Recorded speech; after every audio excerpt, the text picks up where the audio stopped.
Há muito tempo o universo não exigia de nós humanos tanta resiliência como nessa pandemia, né, gente? Bom, para quem não sabe, resiliência é a capacidade que alguns corpos têm de retornarem ao formato original após terem sofrido pressões, deformações elásticas, por exemplo, essa espuma aqui, né? Aí ela volta ao normal. Nós humanos temos essa capacidade de resistir a pressões, lidar com problemas, com estresse, choques, enfim, superar obstáculos. A gente passa aperto, dificuldade e tal, mas depois a gente volta a ficar bem. Algumas pessoas são mais resilientes que outras, talvez até por experiência mesmo, né, por já terem superado muitas coisas na vida, ficam mais elásticas e conseguem se reerguer mais rápido, né, sofrem menos. Outras pessoas são o contrário.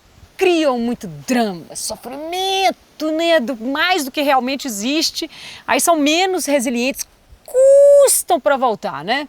Enfim, quanto mais a gente fortalece a nossa mente, mais elástica a gente fica e menos sofrimento a gente cria. Então dá para melhorar isso sim, e eu vou te dar uma dica simples, mas antes vou contar uma história, uma lembrança de infância minha para vocês. Eu era uma garotinha que se apaixonou pelo futebol, aqui que gracinha, e queria muito aprender a jogar. Só que eu era uma menina e na minha época, que era muito pior do que hoje, o futebol era considerado masculino. Eu conto essa historinha nesse livrinho aqui, o Gol de Budi, tá?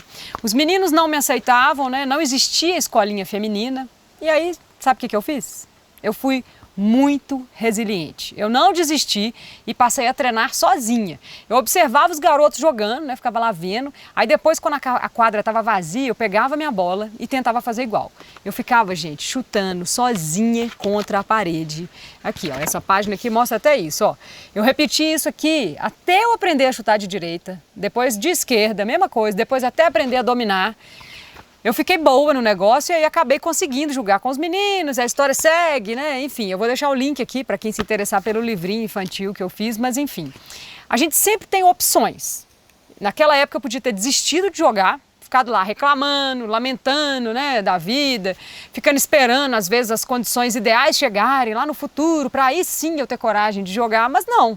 Eu foquei no que me era possível naquele momento, naquela realidade ali e fiz o melhor que eu pude. Naquela época eu nem sabia o que era resiliência.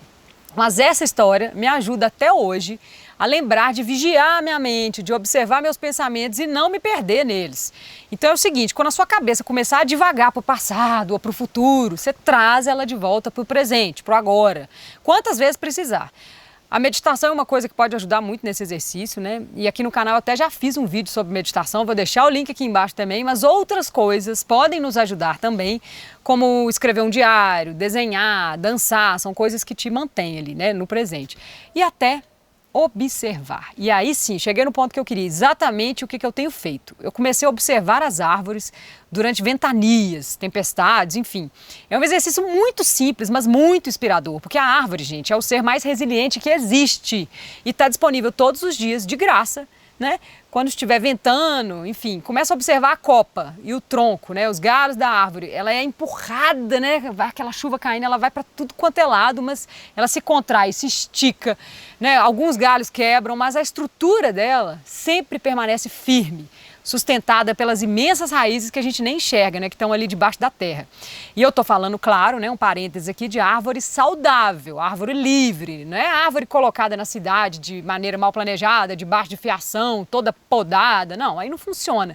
Tem que escolher uma árvore que cresceu livre, que tem a estrutura naturalmente equilibrada, e aí sim é a coisa mais linda e fortalecedora a gente ficar observando essa árvore balançando, chegando ali nos limites, mas permanecendo firme. É muito lindo. Eu recomendo demais ficar na janela num dia de chuva, observando. É uma metáfora perfeita da resiliência da vida da gente. E aí, se você conhece alguém que está desperdiçando energia, pensando só em como é que a vida era boa antes, né? Fritando, pensando, né? Esperando que a vida volte ao normal, compartilhe esse vídeo, quem sabe não pode ajudar. E lembre-se, tudo o que existe, né, gente, é o presente, passado já foi, futuro nem chegou ainda, então só o presente existe, faça dele o melhor possível. E se inscrevam, me contem sobre as árvores ou as inspirações da vida de vocês. Um beijo, pessoal!